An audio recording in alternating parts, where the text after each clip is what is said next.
আল্লাহ তাআলা বলছেন, বান্দা নাফরমানি করে নিজেকে নিরাপদ ভেবো না, গুনাহ করে নিরাপদ ভেবো না, জিনা করে, বেবিচার করে, মদ খেয়ে, জুয়া খেলে, সুদ খেয়ে, ঘুষ খেয়ে, অবৈধ উপার্জন করে, মা আর বোন বেপর্দা চলে, ঘরের মধ্যে টেলিভিশন, নাটক, সিনেমা চলতেছে, এই অবস্থায় রিমোট হাতে দেখতে দেখতে ঘুমায় গেছে। এমনও নাফরমানের ঘর আছে যে ঘরে সারা রাত টেলিভিশন চলছে, ঘুমায় গেছে, কারো সজাগ হওয়ার মনেও নাই বন্ধ করতে।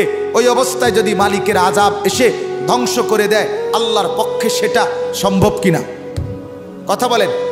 কওমে লূত রাত্রিবেলা ঘুমাইছে, আল্লাহ তাআলার নাফরমানি করে, জিনা ব্যভিচার করে, পুরুষে পুরুষে অপকর্ম করে, আল্লাহ তাআলা ফেরেশতা পাঠাইয়া, আল্লাহ ওই রাত্রে ফজরের আগ টাইমে আল্লাহ তাআলা বলছে, 7 তবক জমিনের নিচের মাটি উপরে উঠাও। ফেরেশতা উপরে উঠাইয়া প্রথম আসমানের কাছে নিয়ে গেছে। আল্লাহ বলছে, এবার উল্টাইয়া এই পুরা কওম একসাথে 7 তবক জমিনের নিচে মাটি, সাথে সাথে নিচে আসার মারো, একটা আসার মেরে 7 তবক জমিনের নিচে ধসায় গেছে। আমি আল্লামা ইমাম ইবনুল কাইয়িমের কিতাবে নিজে পড়ছি, এই কওমে লূতের মানুষ গরু, ছাগল, কুকুর, বিড়াল, ঘর বাড়ি সব কিছু সহ একসাথে ফেরেশতা আসমানের কাছে নিয়ে গেছে। ওই কিতাবে আছে, প্রথম আসমানের ফেরেশতারা কওমে লূতের কুকুর, বিড়াল, জন্তু জানোয়ারের চিৎকার পর্যন্ত শুনতে পেয়েছে। হ্যাঁ, ওই অবস্থায় আল্লাহ ধ্বংস করে দিছে, উল্টায় আলাইছে। এরপরে পাথরের বৃষ্টি এর উপরে বর্ষণ করে ওইটাকে ডেড সি, জর্ডানে মৃত সাগর বানায় দিছে। কাজেই বাপ, আল্লাহ তাআলা চাইলে পারে, আল্লাহ তাআলা চাইলে পারে। এখন আপনি যদি বলেন তো করে না কা, কথা বলেন না, শেষ কথাটা হইল, আপনি যদি বলেন করে না কা, আল্লাহ তাআলা বলে, বান্দা আযাব তো দিতেই চাই, কিন্তু ওই যে অল্প কিছু লোক ফাঁকে ফাঁকে রাত গভীরে উঠে ইস্তেগফার করে, চোখের পানি ফেলে, তাহাজ্জুদের সেজদা করে, চতুর্দিকের ফাঁকে ফাঁকে বিভিন্ন কওমি মাদ্রাসায় রাতের 3টা 4টা বাজে 8 বছরের, 10 বছরের, 12 বছরের মাসুম বাচ্চা আল্লাহর কোরআন নিয়া হেফজখানার হাফেজ সাহেবের কাছে সবক দিতে বসে, আমি মাওলা ওদেরকে দেখলে যে আর পারি না, ওদেরকে দেখলে যে আর পারি না আমি, তখন আমার রাগ কমে যায়, আমার গজব বন্ধ হয়ে যায়, আমার রহমতের জোয়ার ছুটে যায়, আমি আর পারি না তখন। বান্দা, ওমা কানাল্লাহু মুআযযিবাহুম ওয়া হুম ইস্তাগফিরুন, কোরআনের আয়াত। আল্লাহ তাআলা বলে, বান্দা যখন ইস্তেগফার শুরু করে, ক্ষমা প্রার্থনা শুরু করে, আমি আর তখন আযাব দেই না, নয়তো দিতে তো চেয়েছি। আমার শায়েখ আল্লামা মুফতি মুশতাকুন নবী সাহেব বলে, ঢাকা শহরে এক রাতে যে পরিমাণ জিনা, ব্যভিচার, মদ, জুয়া, হোটেল বারে যে পরিমাণ অশ্লীলতার বেহায়াপনা হয়, এক রাতে ইচ্ছে করলে আল্লাহ উল্টাইয়া দিতে পারতেন। কিন্তু চতুর্দিকের ফাঁকে ফাঁকে, গলিতে গলিতে অসংখ্য কওমি মাদ্রাসা, হেফজখানা, কোরআনের খাদেম, তাহাজ্জুদের নামাজ পড়নেওয়ালারা রাত গভীরে উঠে সেজদা দেয়, কোরআন নিয়ে বসে।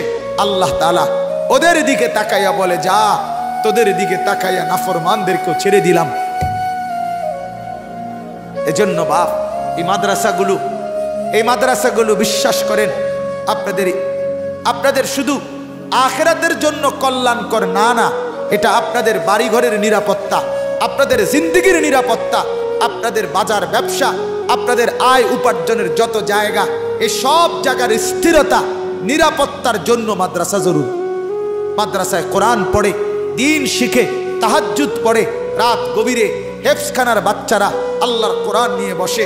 হায় বাপ, 40 বছরের বাবা, 30 বছরের যুবক ফজরের নামাজ পড়তে পর্যন্ত ওঠে না, আর 10 বছরের বাচ্চা কনকনে ঠান্ডার মধ্যে, শীত আর কুয়াশার মধ্যে ঠান্ডা পানিতে ওযু করে আল্লাহর কোরআন নিয়ে রাতের 4টা বাজে যখন এই শীতের রাতে বসে, আরশে আজিম থেকে আমার মালিক তখন কি পরিমাণ খুশি হয়, কি পরিমাণ খুশি হয়।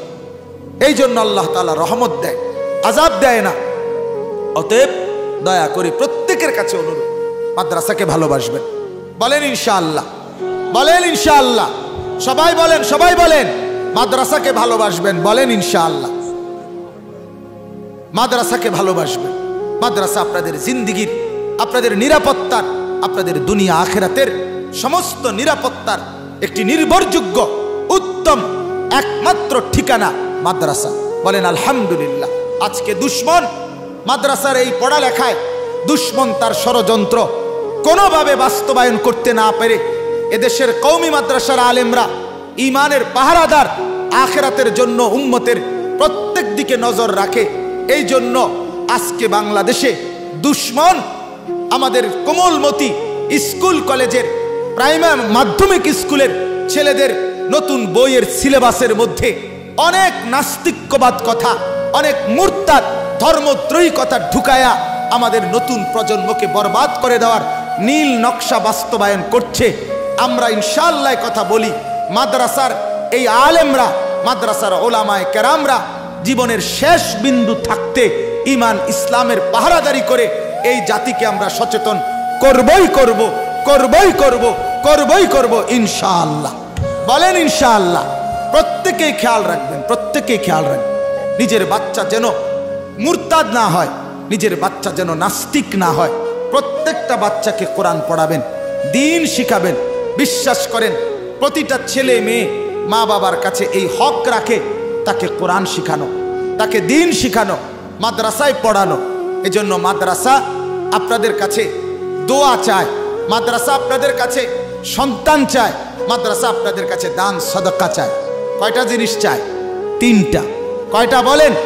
কয়টা বলেন? এক, দোয়া, দোয়া করবেন আল্লাহ মাদ্রাসা যেন কবুল করে। দুই, সন্তান দিবেন যেন আলেম হইতে পারে। তিন, দান সদকা করবেন যেন মাদ্রাসা তার খেদমত সামনের দিকে চালায় নিতে পারে। আল্লাহ তাআলা তৌফিক দান করেন।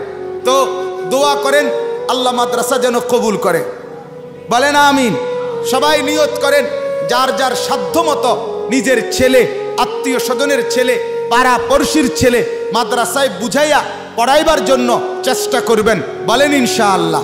3 নাম্বার, প্রত্যেকে আবার পকেটে হাত দেন। 2টা মিনিট মাদ্রাসার জন্য যার যার তৌফিক অনুপাতে কিছু সহযোগিতা করেন, তাইলে 3টার উপরে ইনশাআল্লাহ আমল হবে। মেহেরবানি করে তালেবে ইলম আপনাদের কাছে যাচ্ছে, দয়া করে আপনারা দিছেন, আগে আপনারাই দিছেন, আবারও দেন, আবারও দেন। যতবার দিবেন আল্লাহ তাআলা বরকত দান করবে।